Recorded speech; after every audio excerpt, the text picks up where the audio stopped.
Stranger Things Volume 2 sucks. And I'm going to really get to how it reflects to me in a second, but I'm going to rant about it for more than a couple seconds. So, Stranger Things, really great show. The last season's going on now. They're releasing it in three parts. You have Volume 1, Volume 2, and the finale on January 1st. And Volume 2 came out yesterday on Christmas.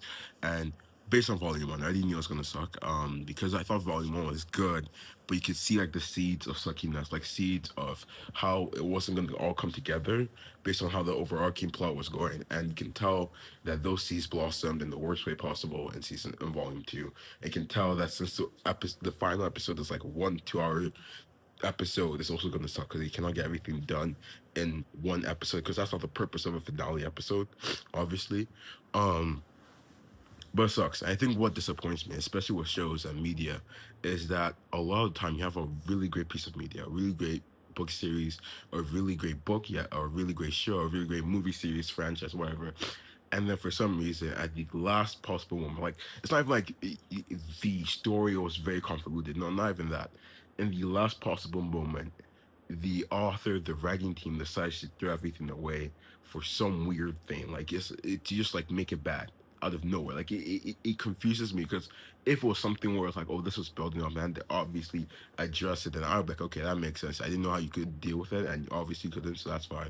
But then it's not the case. It's a case where it's like they intentionally make it bad. I just never know. I think it scares me, right? That's what gets to me. And that when you see all these stuff, like all these great stuff you've grown with The Flash, Stranger Things, whatever. I actually grew up with Stranger Things. I just watched like last month.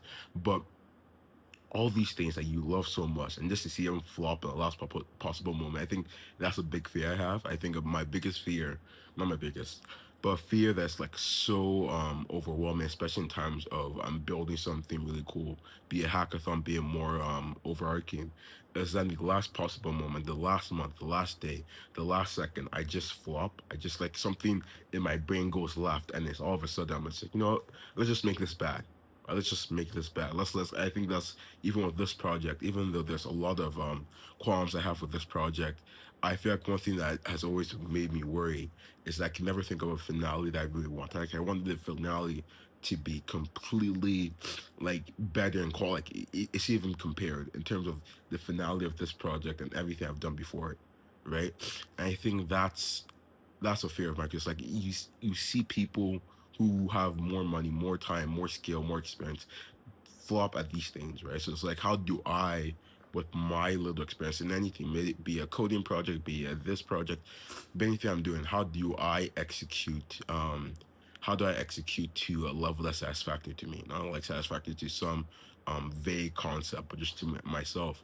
And I think really the big thing, and this is something I've learned to do over time, is really not setting expectations low, but building first steps first. Like kind of like not looking at like some big behemoth of an idea, but be just saying, okay, I have to have, let's say if this project Phillips, I want to have like at least 1 minute where I reflect on something, right? Like think of like the most basic fundamentals, basic foundations is how I think you're meant to go about. Like with Stranger Things, I imagine if they focus on the foundations, it would have been a better show overall.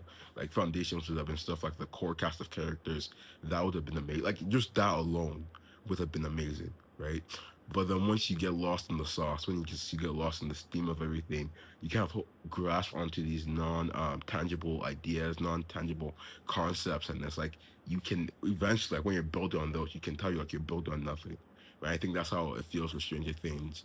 I dare say My Hero Academia, but that's a conversation for another day. Where I think the ending was a bit lackluster, not because okay, I can't even go into it because this is my episode, but My Academia was similar as well. I thought it was a good show. I thought it was a good final season. What happened though is like you had like the Bakugo versus All for One fight, and then you had the last fight with the main character. And this is something you've been building up for like 9 seasons, I believe, or seven, right? Six, no, seven. I don't remember. But you've been building up this for a very long time, right? And then the final punch has no sound. It has no friction, no pushback. It's just quiet, and you see like the big thing, then you see like some like okay animation. I don't even expect the animation to be spectacular. But my issue is that you had the core like that was the case for like midway season, right? So in the final punch, the final action scene, you would expect something with more oomph, and they never delivers. And they focus more on this class that it's never actually grown as a cast of people. It's never been something people really cared about. And then you make that the big punch of your season or of your show, and it makes no sense because, like, in reality, right?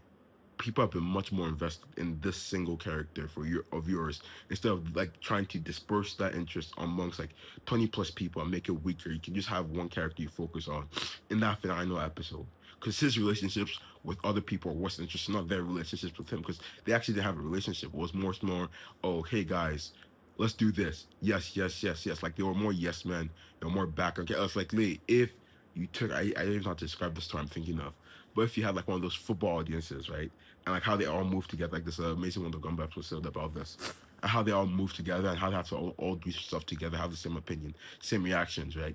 That's really what the class was.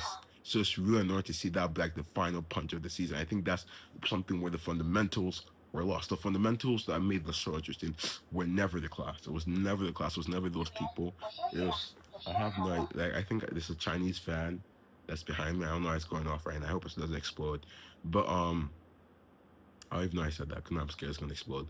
But the fundamentals are what was interesting about the show, and they lose that. I think that's something I have to stick to much more. I do also feel bad that I'm just talking about shows when I have a lot of stuff I should be doing that I have not done. But besides that, I have nothing else to say. So have a great day.